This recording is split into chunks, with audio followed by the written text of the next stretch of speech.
sending my kids back full time during this time when there's so many hate incidents happening, yeah, I am apprehensive of sending them back to school. It is always in the back of my mind. I don't want them to fear going back to school because they've been out of school for so long because of the pandemic. The week of the Atlanta killings, my son had an incident in school and the cafeteria, and a classmate came up to him and said, "Oh, why do all Koreans look like this?" and did the slanty eye movement gesture to him.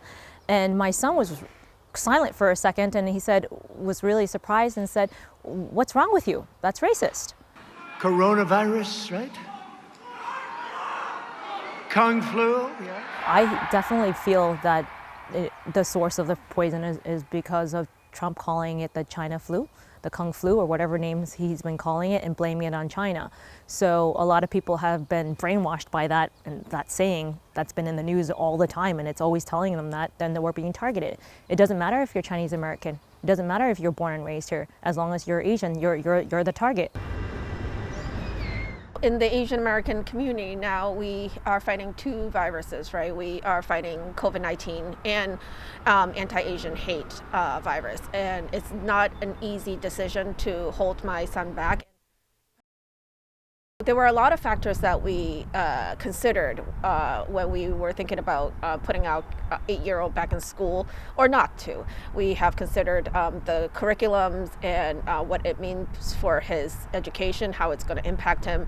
And then we also considered my elderly parents, who's very vulnerable to COVID. And in the end, we decided to keep him out of school and it's fully remote.